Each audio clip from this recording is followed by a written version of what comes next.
Okay, so in the last session, we stopped at after introducing stationary wave. सिर्फ मैंने एक rough introduction दिया था स्टेशनरी वेव का.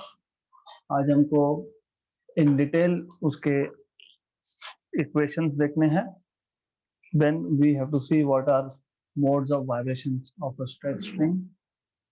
Then we have to see today itself what are modes of vibrations of organ pipe closed at one end and open at both the ends. You cannot have closed at both ends क्योंकि फिर sound wave आप अंदर भेज नहीं सकते हो. So we need to look at all this today. So we started off with stationary waves. And as I told you in the last lecture, stationary wave के equations derive करना या उसके इक्वेशंस को याद रखना ये बहुत सिंपल है क्योंकि स्टेशनरी वेव में आपके पास एक single simple harmonic progressive wave होता है. वो वेव पहले पॉजिटिव एक्स में ट्रेवल करता है, फिर रिफ्लेक्ट होके इट कम्स बैक. मतलब you have same amplitude, you have same frequency, only the direction is changing and then you get something like a loop structure. So y1, this is first wave, this is second wave. You should know y1 is equal to a sine of omega t minus kx, मतलब minus 2 pi by lambda into x. ये है wave travelling in positive x direction. तो जो reflect होके आया that is y2 which is a sine of omega t plus kx. So applying principle of superposition, you have y equal to y1 plus y2, that is a दोनों में से common sine of omega t minus kx plus sine of omega t plus kx. Okay, तो ये simple harmonic progressive wave था, one travelling in positive direction, other travelling in negative direction. Right, good. Positive negative गया, reflect होके वापस आया, इन दोनों का interference हो रहा है and this two should be in the same medium along the same path. आप एक रस्सी लोगे, एक वेव गया, दूसरे से दूसरा वेव आया, स्टेशनरी वेव के लिए सेम मीडियम में ट्रेवल करना चाहिए.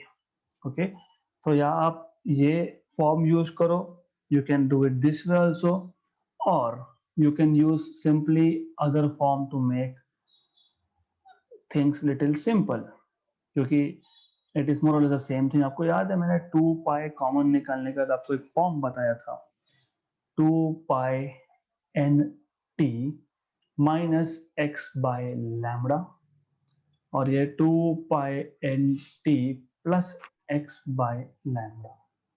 तो ये फॉर्म यूज करोगे तो calculations, I mean mathematical simplifications, modifications are very simple in this case.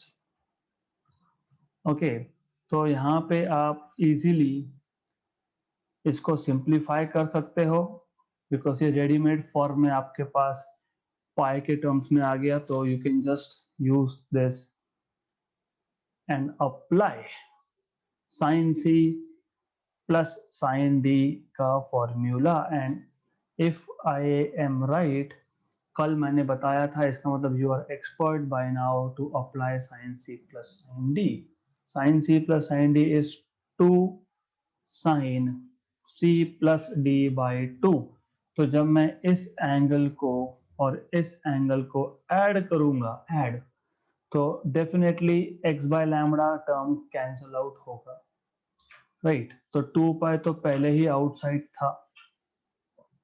Right, अंदर एन और एन का और एक बार एडिशन होगा, 2 होगा, डिवाइड बाय वापस 2 होने ही वाला है, तो ये आ जाएगा 2 pi N T. In short, sine of 2 pi N T into cos of C minus D. जब मैं इन दोनों को सब्ट्रैक्ट करूंगा तो nt और nt कैंसिल होगा and you will be adding up 2 pi x by lambda twice. तो 2 by x by lambda into 2 upon 2. क्यों? क्योंकि वो फॉर्मूला है ना c plus d by 2, c minus d by 2. तो ये दोनों एंगल को सब्ट्रैक्ट करोगे तो क्या मिलेगा? 2 pi nt minus x by lambda minus nt minus x by lambda whole by 2. ये आपको मिलेगा 2 pi by 2, 2 times of with negative sign x by lambda. cancel 2 pi x by lambda with a negative sign. But क्योंकि cos function है और cos even function होता है, मैंने कल ही बताया था आपको, तो आप अंदर प्लस लिखो माइनस लिखो फर्क नहीं पड़ता है. 2 pi x by lambda ऐसा आएगा. यहां तक समझना बहुत जरूरी है. 2 pi nt here. Right. So you need to know this very well. Now, why it is called a stationary wave, you will realize. 2a cos of 2 pi x by lambda ये देता है आपको रिजल्टेंट एम्पलीट्यूड, और sign ये parameter factor जो है ये आपको बताता है कि दिस इज अ वेव, क्योंकि साइन मतलब वेव का जनरल फॉर्म होता है एम्पलीट्यूड इनटू साइन और कॉस ऑफ समथिंग. गुड. तो this is resultant amplitude r which is equal to 2a cos of 2 pi x by lambda. ये resultant amplitude है, right. तो y equal to r sine of 2 pi nt. ये हो गया resultant wave form का equation. अब इसको stationery क्यों बोलते हैं? स्टेशनरी इसको इसलिए बोलते हैं क्योंकि प्रोग्रेसिव वेव का इक्वेशन देखोगे तो यहाँ पे x है, साइन ऑफ एंगल के अंदर x, इसका मतलब क्या होता है? That the wave is moving with time, क्योंकि x मतलब the wave is going forward और backward in distance also, in space also, right. लेकिन दोनों का इंटरफेरेंस मतलब दोनों का सुपरपोजिशन प्रिंसिपल लेने के बाद जनरल जो फॉर्म बना उसमें यहाँ पे x नहीं है. इसका मतलब this is a stationary wave. लेकिन x कहाँ पे है? एम्पलीट्यूड में. मतलब यहाँ पे एम्पलीट्यूड जो है वो at a particular distance, after particular distance repeat होगा. मैक्सिमम डिस्प्लेसमेंट, फिर मैक्सिमम डिस्प्लेसमेंट, फिर maximum displacement, node anti nodes का फॉर्मेशन होगा यहाँ पे, राइट. बाय द वे ये जो पॉइंट्स बनते हैं यहाँ पे, A point and let us say B point. These 2 points as you see they do not have any displacement, और with time वो वैसा ही रहेगा, अभी भी वैसा, after 1 hour also same, after 1 year also same, provided you still have this kind of string. Okay, तो ये points जहां पे डिस्प्लेसमेंट नहीं हुआ those are called as nodal points, मतलब nodes. No displacement, nodal points, no displacement. No displacement का anti node. तो ये जो पॉइंट है it is anti node, right. अब एज यू कैन सी हमें नोड्स और एंटी नोड्स के कंडीशंस चाहिए. कंडीशंस मतलब कहाँ कहाँ पे नोड बनेगा, कहाँ कहाँ पे एंटी नोड बनेगा, वो हमको देखना है. सो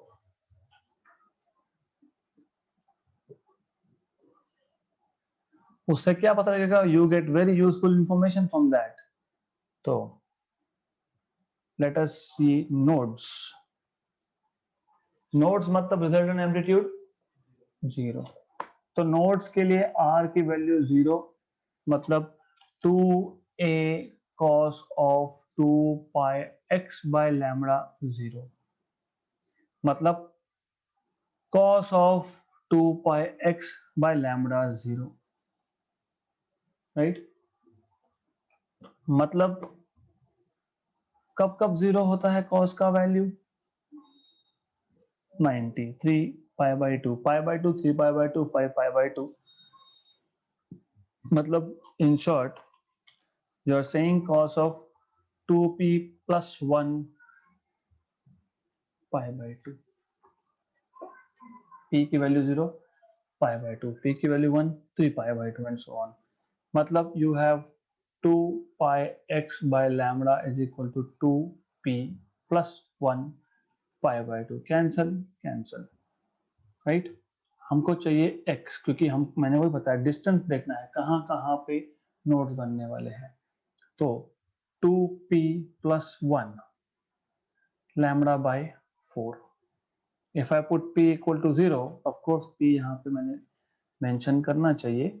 If I put p equal to 0, lambda by 4 पे पहला node, right. If I put p equal to 1, 3 lambda by 4 पे दूसरा नोड, 5 lambda by 4 पे तीसरा node and so on so fourth. Similarly anti nodes कहाँ बनेंगे? एंटी नोड्स के लिए कंडीशन क्या होगा? एंटी नोड्स के लिए कंडीशन होगा कि 2a cos of 2 pi x by lambda ये आना चाहिए प्लस माइनस 2a। मतलब cos की वैल्यू मैक्सिमम चाहिए in short. y plus minus 2a। What is happening at anti nodes? ये a और ये a कितना हुआ? 2a, right. तो 2a, इसका मतलब cos ऑफ 2 pi x by lambda की वैल्यू होनी चाहिए प्लस माइनस 1। cos की वैल्यू प्लस माइनस 1 कब होती है? You are better aware now. When is the value of cos plus minus 1? p pi पे, where p is 0, मतलब 0, cos 0 is 1, pi मतलब प्लस माइनस 1, 1 और प्लस माइनस 1 जो भी बोलो, ओके। तो इफ आई पुट p की value 1, cos pi minus 1, 2 cos 2 pi 1, 3 pi minus 1, 4 pi 1, right? So which means 2 pi x by lambda is equal to p pi। ये बहुत important है जो मैं बता रहा हूँ। यू फील की थ्योरी क्यों चल रहा है? थ्योरी इसलिए चल रहा है, आगे समझिएगा, क्योंकि ऐसे क्वेश्चंस आते हैं node to node distance, node to node distance, where will be the first node form, where will be the last antinode you will have provided the length of the string is 10 meter। ऐसे questions आते हैं तो पता होना चाहिए। और x कहां से मेजर कर रहे हैं ये भी देखेंगे। From where are you measuring x? मेरे पास स्ट्रिंग है, एक एंड बांध के रखा है, दूसरे साइड से जर्क दे रहा हूं, तो x कहां से मेजर कर रहा है? From the source. सोर्स कहां पे है? इन योर हैंड, क्योंकि आपने रस्सी को पकड़ के रखा था और आपने यहाँ पे पहले वेव प्रोपोगेट करने के लिए क्या करोगे? रस्सी को बांध के रखा है एक एंड पे, दूसरा एंड आपके हाथ में है, तो पहले आप इसको ऊपर ले जाओगे, मतलब at the source you have antinode, right. तो ये इंपॉर्टेंट है, इसलिए you need to know this. तो cancel and cancel, x is equal to p lambda by 2, right. तो कहां कहां बनेगा? 0 पे, मतलब सोर्स पे। मैंने अभी अभी बताया था, सोर्स पे जहां से वेव स्टार्ट हो रहा है वहां पे एंटी नोड बनेगा। देन 1 मतलब लैम्बडा बाय 2, देन 2 मतलब lambda, then 3 lambda by 2 and so on. And as usual we saw it here. हमने यहां देख के बता ही दिया था कि दो एंटी नोड के बीच में एक नोड और दो नोड के बीच में एक एंटी नोड। तो अभी आप कंपेयर करोगे, if you compare, these are the points or places where antinodes are formed, sorry, nodes are formed. This is the location where antinodes are formed, right. तो 0 पे एंटी नोड, उसके बाद node, उसके बाद एंटी नोड, वापस node, anti node. तो what is the distance between two consecutive nodes और anti nodes? Lambda by 2, lambda by 2, right. तो नोड टू नोड डिस्टेंस कितना हुआ? नोड टू नोड डिस्टेंस कितना है? लैम्बडा बाय, अरे बाबा नोड, नो, लैम्बडा बाय 2। ये क्या बताया मैंने?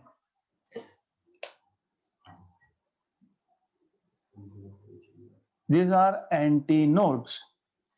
Okay, these are nodes. Distance between any two consecutive antinode कैसे निकालोगे? लैम्बडा बाय 2 माइनस 0, या फिर लैम्बडा माइनस लैम्बडा बाय 2, या फिर 3 लैम्बडा बाय 2 माइनस लैम्बडा, या फिर 2 लैम्बडा माइनस दिस। कॉन्जिगेटिव की बात कर रहा हूं मैं, है ना। तो लोकेशंस पता है कहां कहां नोड बने, कहां कहां एंटीनोड बने, पता है। तो कॉन्जिगेटिव को सब ट्रैक करो। तो डिस्टेंस कितना हुआ लैम्बडा नोड टू नोड का, एंटीनोड टू एंटीनोड का? Lambda by 2, correct. मैंने ये बताया कि सोर्स पे हमेशा एंटीनोड होता है, फिर यहाँ पे ऐसा क्यों दिख रहा है एंड पॉइंट्स पे नोड है?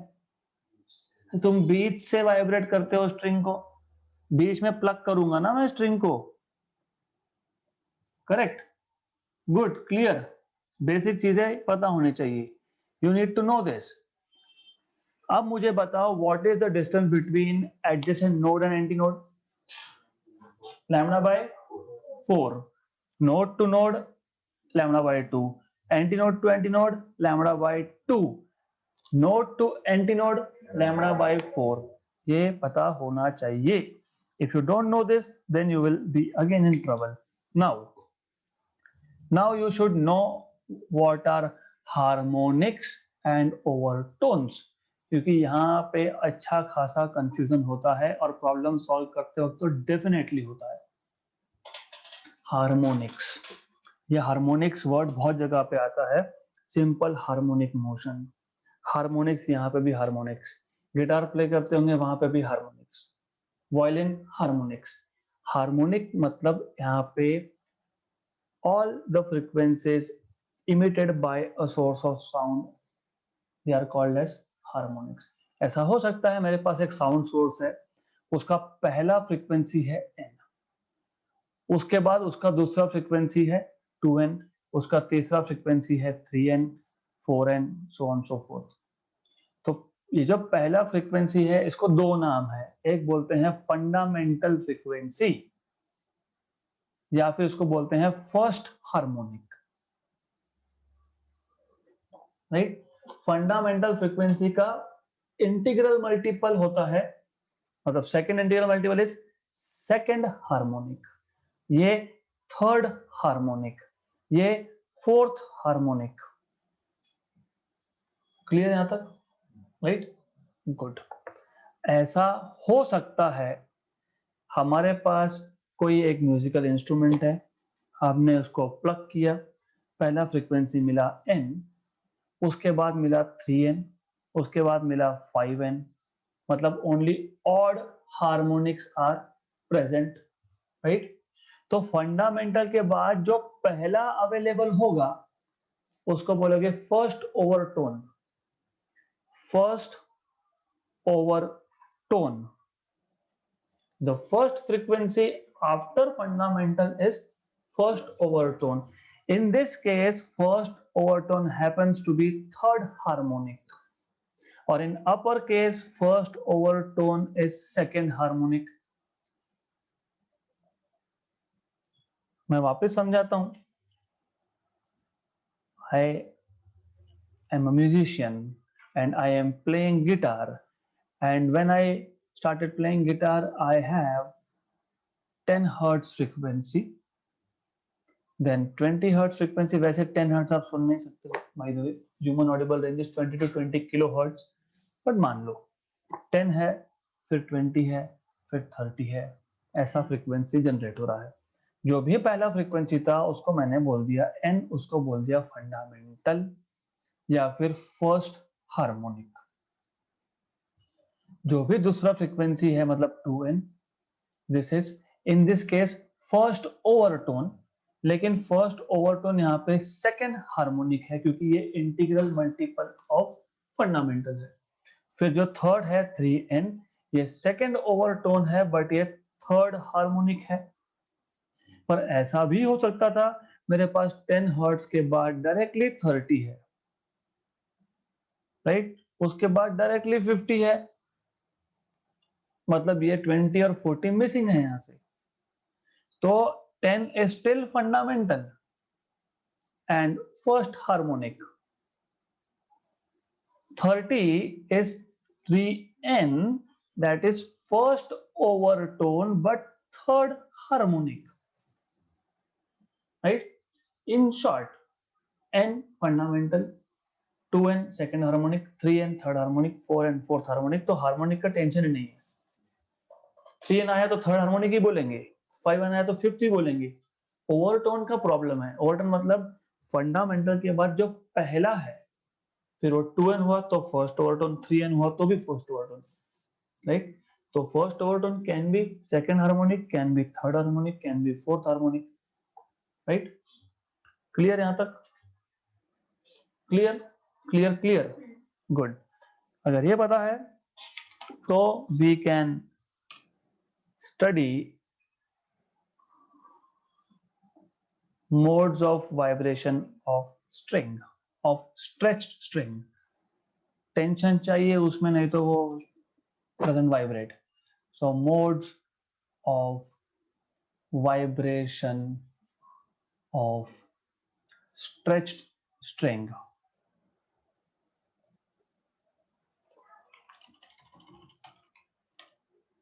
stretched string। So as you saw in the diagram previously, this is the most simple waveform, stationary waveform you can get। मेरे पास स्ट्रिंग था, दो एंड से टाई करके रखा है, बीच में प्लग करके छोड़ दिया।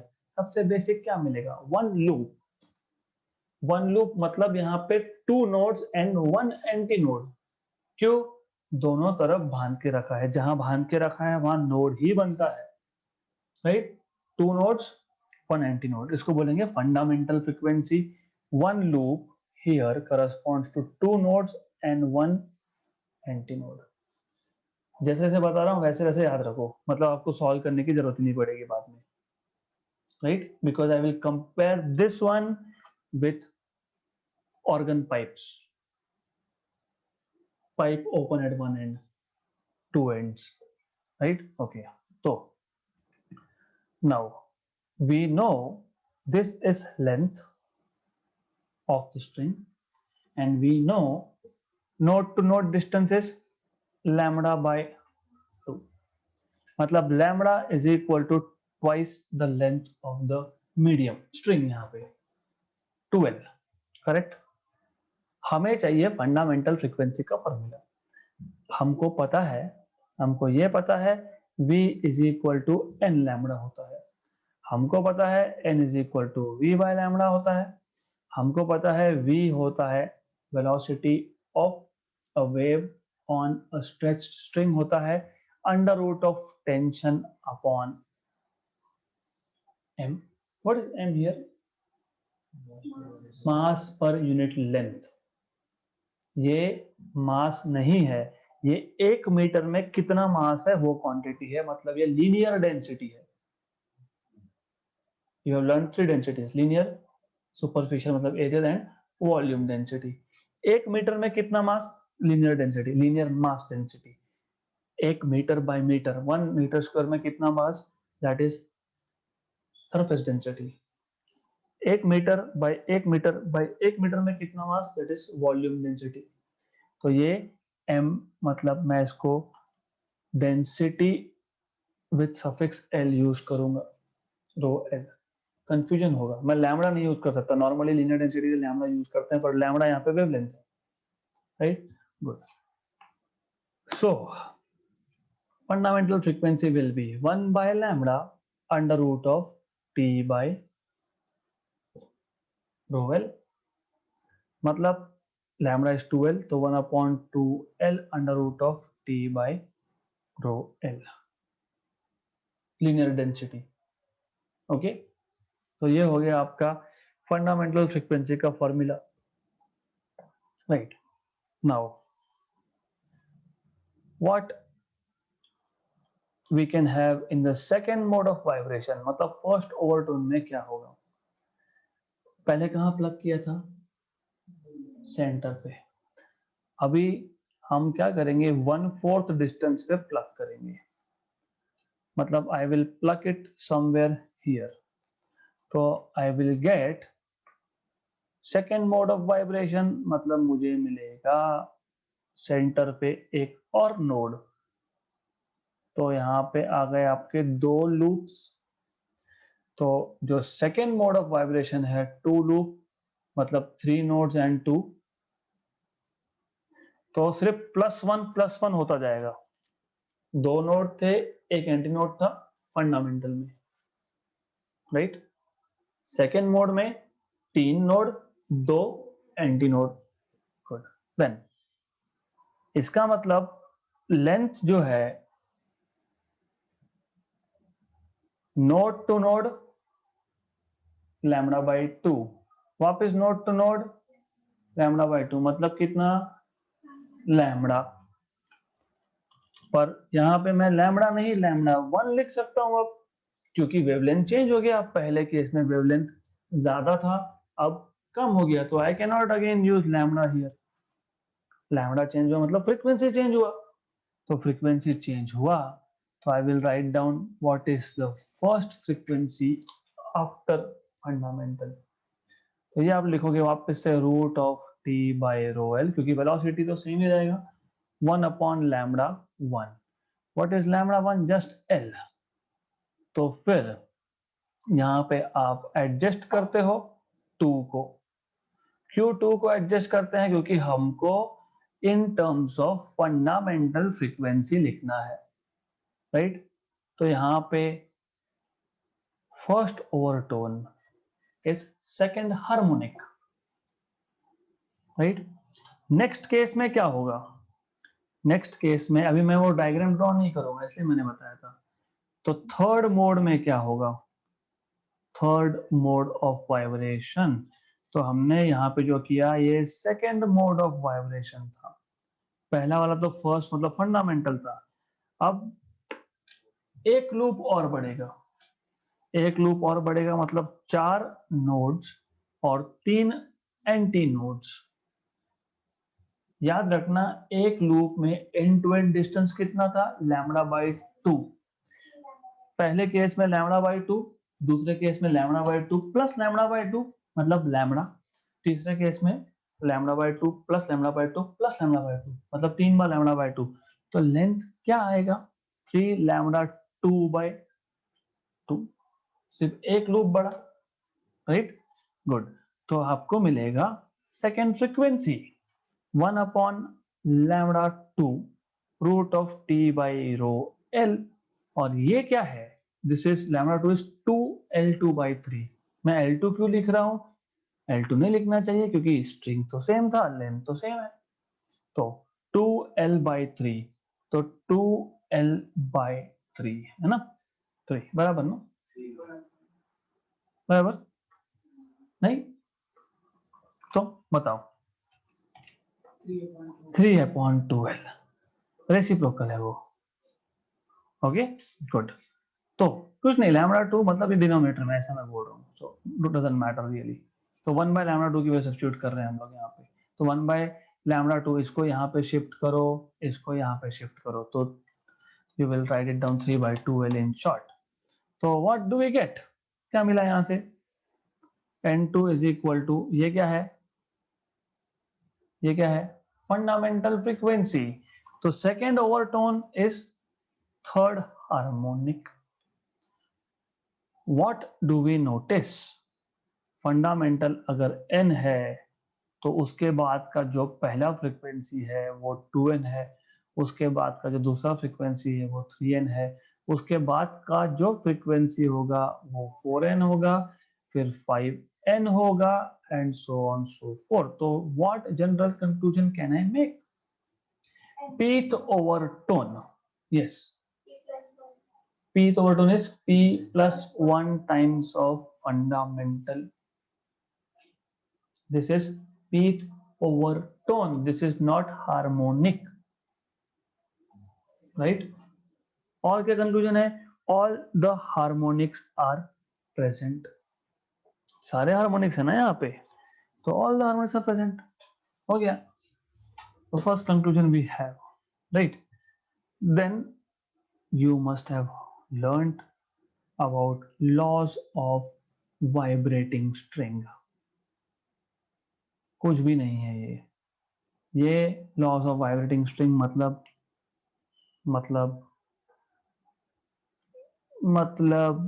this is law of vibrating string.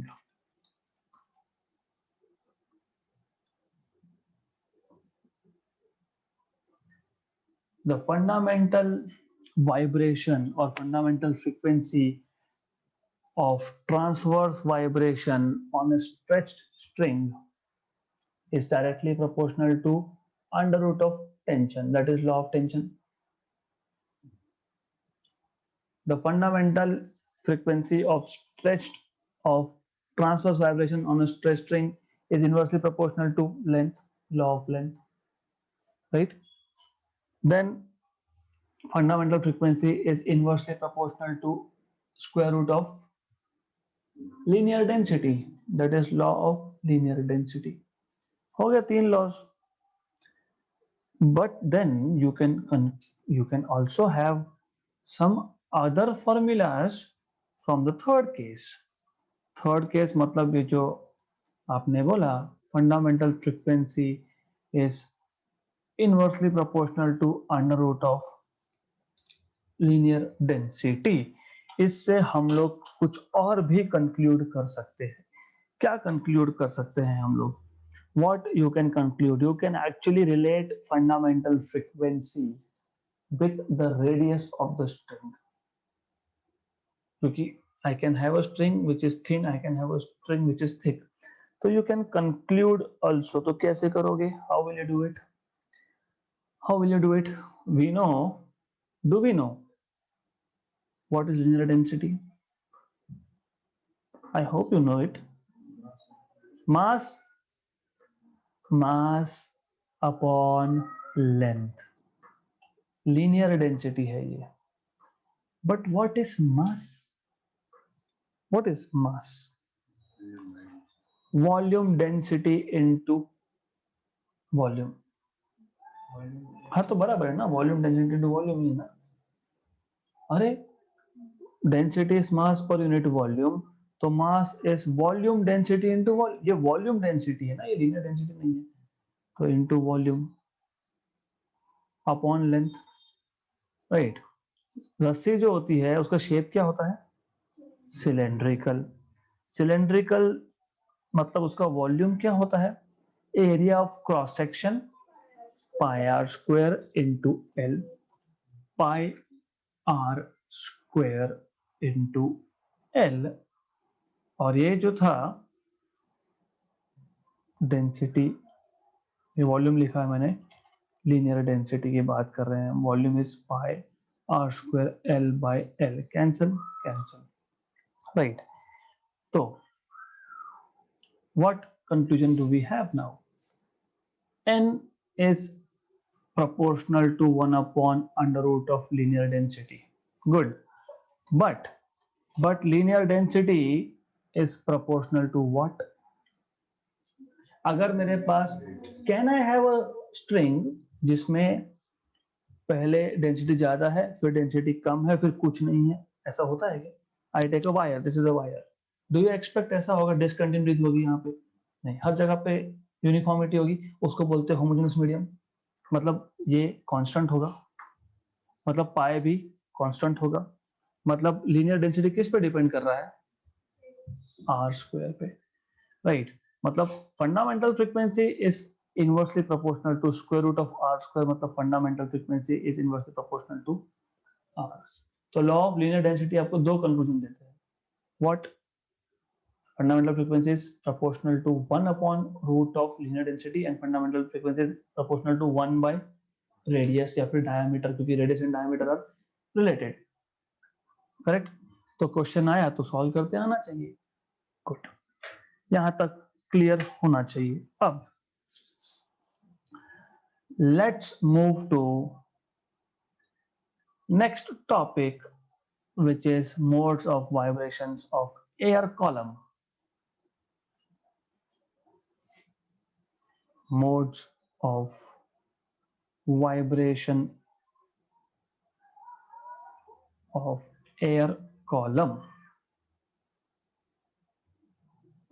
इसमें पहला case, you may have a pipe, organ pipe या just pipe या column open at one end या फिर closed at one end, जैसा भी बोलना है बोल सकते हो, closed at one end। तो हमारे पास एक पाइप है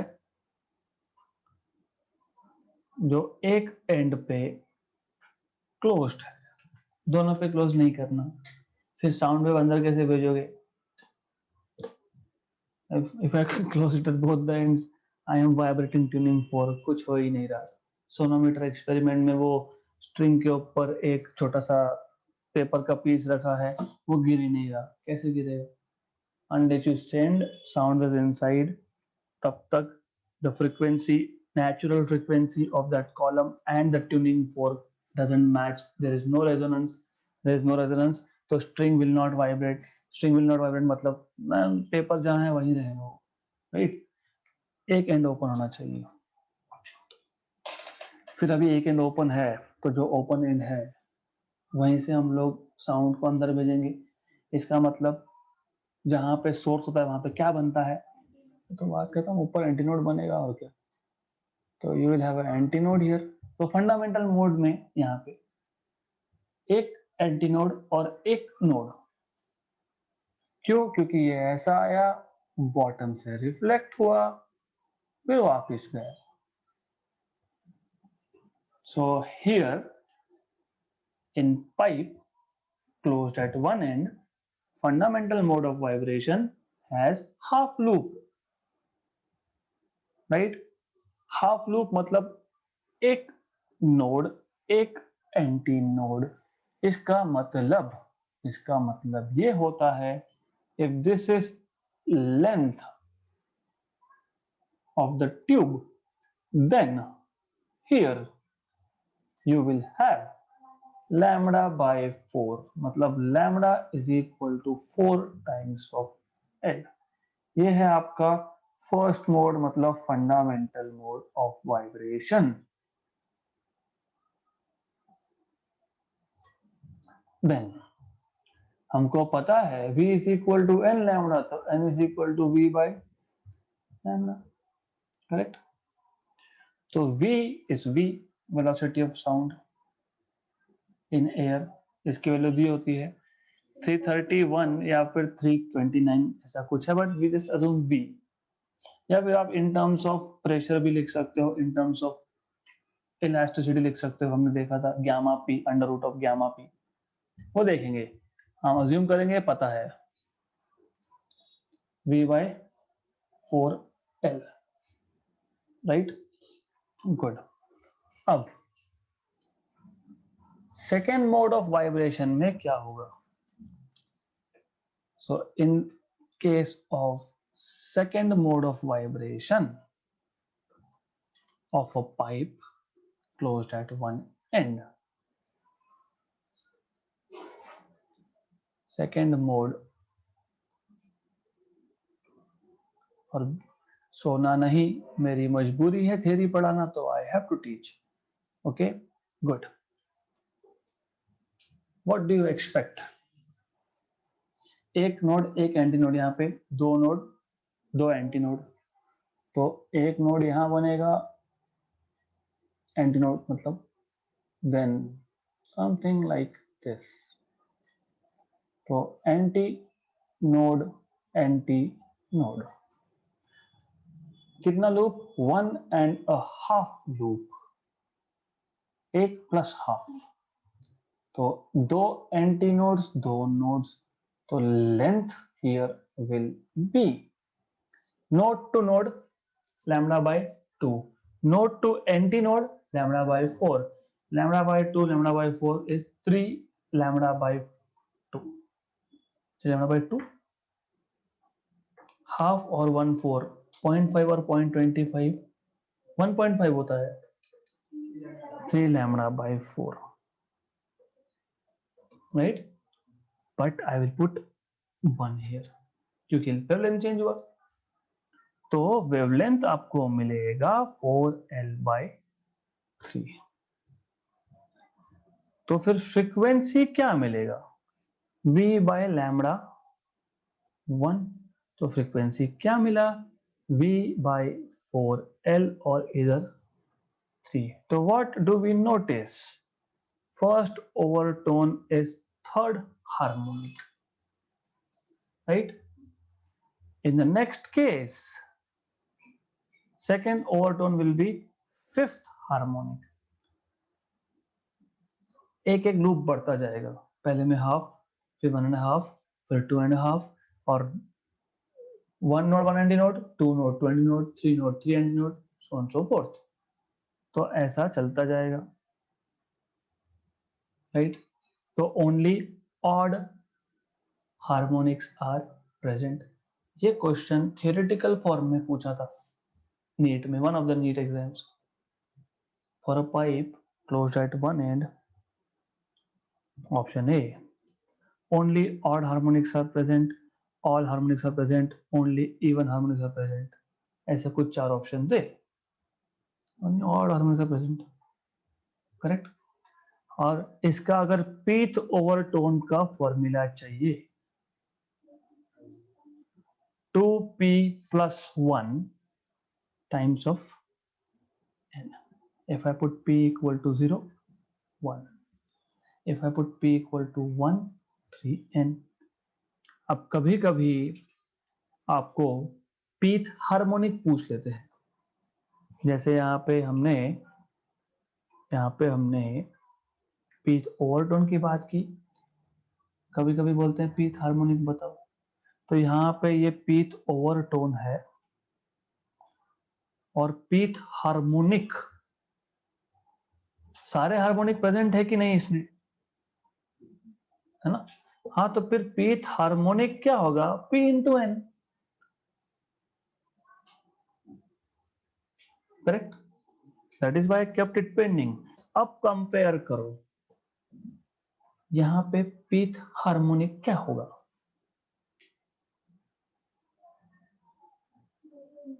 वही होगा, मतलब क्या? पीएन होगा, करेक्ट। सिर्फ इतना हो सकता है कि first overtone is third harmonic, मतलब जब कंपेयर करोगे तो ये पता होना चाहिए कि कौन से ओवरटोन को कौन से हार्मोनिक के साथ कंपेयर कर रहे हो। गुड, तो pith harmonic in both the cases is P into n, या तो फिर P यूज मत करो, एक को कुछ और बोलो, एक को P बोलो, डजंट मैटर। गुड, तो you should know this.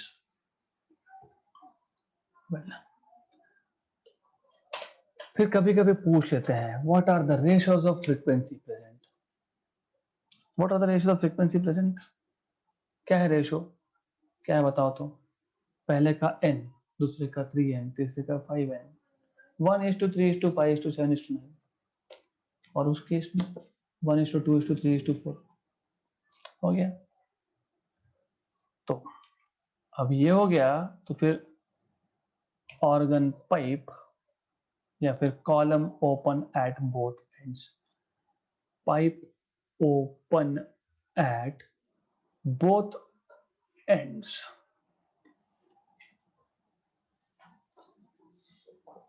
Simple simple,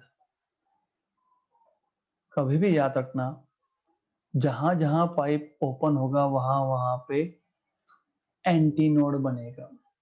अभी ऐसा तो नहीं हो सकता ऐसा सीधा आ गया, नो वे। फिर क्या होगा? इस केस में वन लूप कैसे, लेकिन सेंटर में नोड और दोनों एंड्स पे एंटी नोड, ऐसे ही हो सकता है, राइट, करेक्ट। तो एंटी एंटी और नोड, दो एंटी नोड, एक node, one loop. Compare this with string. String के फंडामेंटल में एक लूप था, दो नोड्स, एक एंटी नोड था। यहाँ पे दो एंटी नोड्स, एक नोड है, लेकिन वन लूप है। मतलब ये एग्जैक्टली स्ट्रिंग का केस है। मतलब यहाँ पे आई मीन जो हार्मोनिक्स वहां पे थे वो हार्मोनिक्स यहाँ पे भी है। वहां पे क्या था, ऑल हार्मोनिक्स आर प्रेजेंट, फिर यहाँ पे क्या होगा, ऑल हार्मोनिक्स आर प्रेजेंट। सिर्फ हमको देखना पड़ेगा फंडामेंटल में क्या है। फंडामेंटल में क्या है, this distance L is lambda by 2, मतलब लैम्बडा इज 2L, मतलब V बाय 2L, क्योंकि V बाय लैम्बडा। तो first overtone will be second harmonic, right. तो 2 टाइम्स ऑफ N मतलब V by L, right.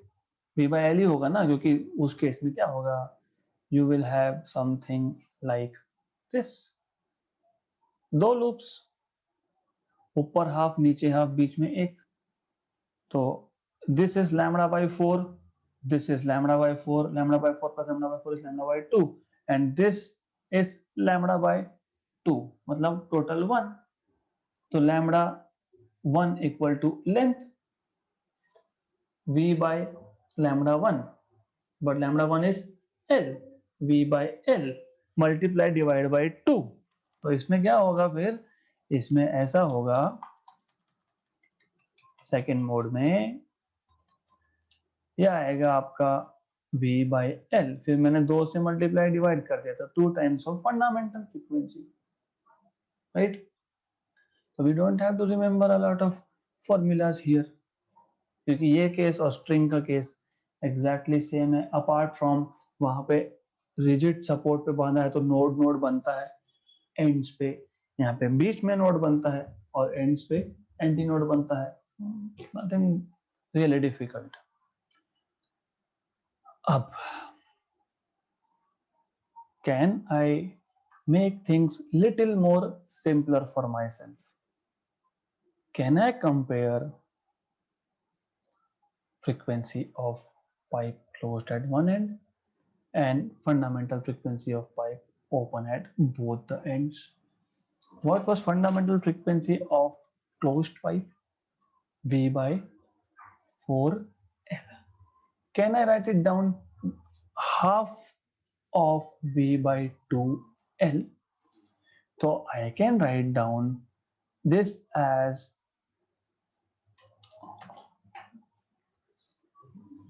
provided length of both pipes are same. Ah, yeah. So fundamental frequency of closed pipe is equal to fundamental frequency of open pipe by 2 by 2, मतलब half.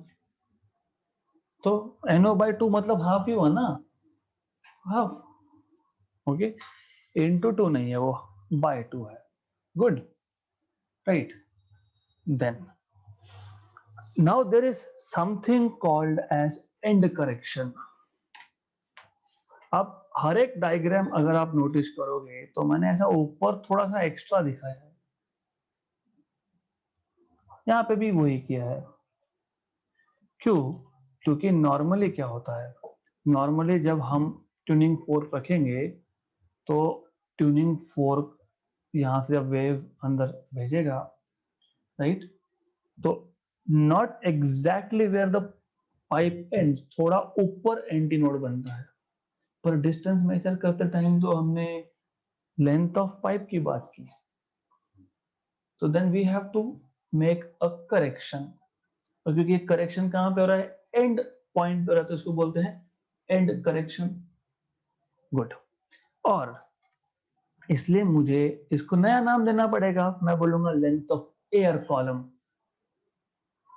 Length of pipe is different then length of air column, क्योंकि vibrate तो actually air column हो रहा है। Good.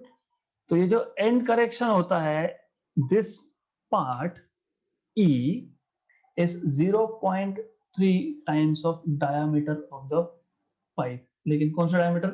Inner diameter of the pipe.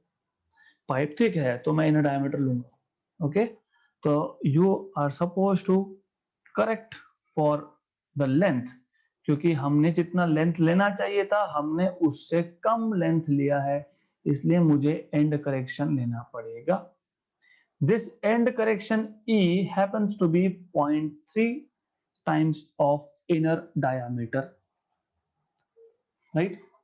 So I will use these diagrams.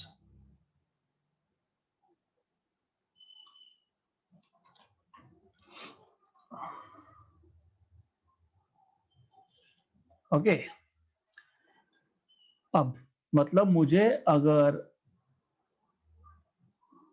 Air column का length चाहिए, that is why I reserved capital L here for air column. So I will have to add end correction to the length of pipe. So length of air column is length of pipe plus end correction. Correct. This is for pipe open at one end, मतलब close at other end. अगर हमारे पास pipe है जो दोनों ends पे open है, तो ऊपर के और नीचे के दोनों एंड्स पे एंड करेक्शन होगा। मतलब उस केस में actual length L will be small l plus 2 times of E, because here you have a end correction and here you have end correction. Okay, तो इसको लिख सकते हो L plus 0.3 D, इसको लिख सकते हो L plus 0.6 D,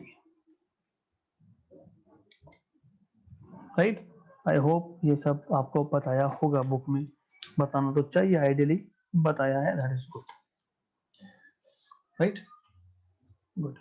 then if I have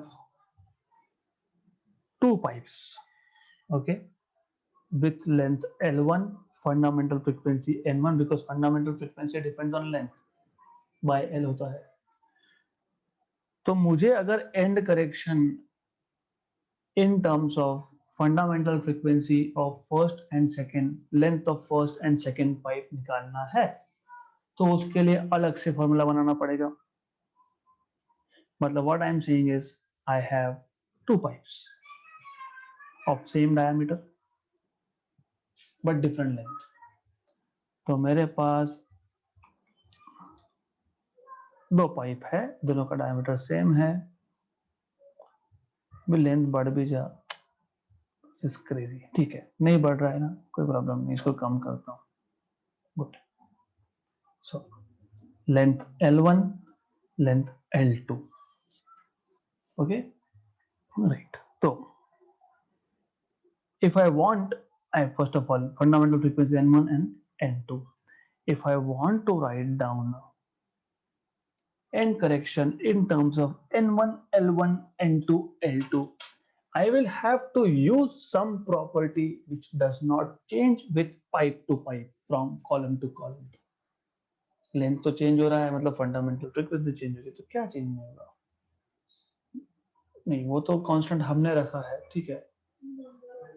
no, velocity of sound दोनों में एयर है, दोनों रूम टेम्परेचर पे है, दोनों होमोजीनियस है, सेम है मान लेते हैं, तो velocity of sound in both pipe is same, so v1 is equal to v2. What is velocity of sound for this? ठीक है, अगर आपको याद नहीं है तो याद कैसे करते हैं? आपको ये याद है क्या फंडामेंटल फ्रीक्वेंसी यहाँ पे लिखा है मैंने, याद है क्या? याद है? याद है? कौन किसके लिए ये? क्लोज एट वन एंड, ठीक है, तो मैं इसको एक एंड पे क्लोज कर लेता हूँ। What is velocity 4n l, है ना? सिर्फ ये 4l को वहां पे जाके मल्टीप्लाई करेंगे, तो I can write down 4n1 l1 4n2 l2, right? 4 cancel. Where is end correction? Where is end correction here? end correction चाहिए था, वही नहीं है इक्वेशन में। तो यहाँ पे लिखते टाइम पे कभी भी 4n1 capital L1, this capital L1 is length of air column, नहीं तो फिर आएगा ही नहीं, क्यों आएगा वो, never appear here। n2 l2 4 cancel out, okay good। इस पे नीट में क्वेश्चन आया था, फॉर्मूला ही याद नहीं, इसलिए कैसे करते हैं वो देख लो। Under what assumptions diameter is same, right? तो अभी मैंने बताया ये क्या है, L1 प्लस क्या है, एंड करेक्शन क्या था, एंड करेक्शन ई चाहिए, तो फिर 0.3d नहीं सब्स्टिट्यूट करूंगा, मुझे ई का फॉर्मूला बनाना है, इसलिए नहीं करेंगे, correct. And here is n2 l2 plus e1 e2 लिखना नहीं, e1 e2 लिखा मतलब आपने डायमीटर चेंज किया, फिर एक इक्वेशन और तीन तीन वेरिएबल, कैसे सॉल्व होगा, नहीं होगा, राइट। तो under assumption diameter of both pipes are same, okay good। तो n1 l1 plus n1e equal to n2 l2 plus n2e, so और ये डिराइव भी नहीं करके दिया होगा कहीं पे, I don't know, so you have to check, good. Then ये आ गया, हमको ए चाहिए, तो ई को एक साइड में ले जाओ, n1 l1 minus n2 l2 is equal to n2 minus n1 e, तो e मिल गया, यहां से हमको e मिल गया, n1 l1 minus n2 l2 upon n2 minus n1, correct. याद कैसे रखते हैं, पहले अगर न्यूमरेटर में n1 l1 लिखा है माइनस n2 l2 है, तो क्रॉस क्रॉस, है ना, n2 माइनस n1, और एंड करेक्शन तो डायमेंशंस ऑफ लेंथ है, तो नीचे लेंथ नहीं चाहिए, क्योंकि ये फ्रीक्वेंसी के डायमेंशंस कैंसल आउट करने पड़ेंगे। Is it clear? एग्जाम में ये गड़बड़ बिल्कुल नहीं चाहिए मुझे, because I don't want you to make a mistake here. For pipe open at both ends, अब ओपन एट बोथ एंड्स का केस इतना सिंपल है, दो बार एंड करेक्शन था ना, तो फिर क्या करूंगा मैं, इसको यहाँ पे 2 से मल्टीप्लाई कर देंगे, इसका मतलब इसको यहाँ पे 2 से डिवाइड कर देंगे, हो गया खत्म एंड करेक्शन का, right, done, okay. Is it clear? Formula याद रहेगा, n1 l1 minus n2 l2 upon n2 minus n1 is end correction for pipe closed at one end, नीचे से 2 से मल्टीप्लाई कर दिया डिनोमिनेटर में, तो it is for pipe open at both the ends, correct. तो I hope you will remember all the things that we have done today so far. So you should remember condition for nodes, condition for antinodes, general equation for stationary wave, general equation for progressive wave traveling in positive direction. You should remember what are harmonics and overtones. You should remember frequencies, modes of vibrations of a stretch string. You should know fundamental mode में दो node एक anti node आता है, node to node distance λ/2 होता है, node 21 λ/4 होता है, and exactly where are the nodes and antinodes formed. Then you should know all harmonics are present in a stretched string. Then you should know pth overtone का formula p plus 1 n, then you should know pth harmonic का formula p into n, correct, good. Then अभी एक case बाकी रखा है मैंने, हम लोग what will do is stretch string या फिर हम एक पेंडुलम लेंगे, उसको एक लिक्विड में डिप करेंगे, स्पेसिफिक ग्रेविटी मतलब रिलेटिव डेंसिटी, वो बाकी है, वो देखेंगे हम लोग बाद में। Then you should no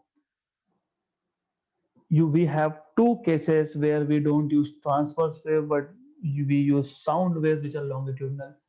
Open pipe closed at one end, pipe open at both the ends. Pipe closed at one end fundamental mode में half loop, one node one anti node बनता है। उस केस में आपके पास fundamental frequency आता है v by 4L, where v is speed of sound in air. Then in that case you have only odd harmonics present, right? मतलब ratio of frequencies is 1 is to 3 is to 5 is to 7 so on so forth, good। then उस case में and correction का formula आता है n1 l1 minus n2 l2 upon n2 minus n1। I don't care if you write n2 l2 minus n1 l1, लेकिन denominator में switch करो, n1 minus n2 लिखो, okay, good। then for a pipe open at both the ends, this case is exactly similar to stretched string except for वहां पे and points पे node थे, यहाँ पे एंटी नोड्स है, वहां पे सेंटर में एंटी नोड था, यहाँ पे नोड है, वहां पे ऑल हार्मोनिक्स थे, यहाँ पे ऑल हार्मोनिक्स है। यहाँ पे फंडामेंटल फ्रीक्वेंसी का फॉर्मूला होता है v by 2L, which is half or twice of closed end, it is twice of, कैसे, frequency at closed was v0 by 4L, v by 4L, that is half v by 2L, this is no by 2, मतलब fundamental frequency of pipe open at both ends twice, दो ends open है तो twice होगा ना, good। then all harmonics are present, pth harmonic का frequency close at one end के case में बताना रह गया, क्या था 2p plus 1 times of fundamental, यहाँ पे क्या होगा p plus 1 times of fundamental, यहाँ पे ओपन एट बोथ एंड्स में and correction n1 l1 minus n2 l2 upon 2 n2 minus n1, correct, याद रहेगा सब। सो लेट मी चेक कितना याद है आपको। The equation of a wave traveling in a string can be written as 3 cos pi 100t minus x. Wavelength of the wave is, what was simple harmonic progressive wave का equation? a sin या cos, जो भी लिखना चाहो लिख सकते हो, 2 pi, ठीक है, ओमेगा तो ओमेगा आपकी इच्छा, ओमेगा ओमेगा टी माइनस, एक ही बात है, माइनस या plus, it is just telling you going in positive और negative direction, minus x by lambda, ऐसा था, माइनस के एक्स था, माइनस के एक्स था, ठीक है, ओके। तो आगे क्या करेंगे इसके, इसमें से आप लोगों को सिंपल है, अगर आप पाई को अंदर ले लेते हो, you take pi inside and then compare, okay, good. तो I am not going to take numericals today.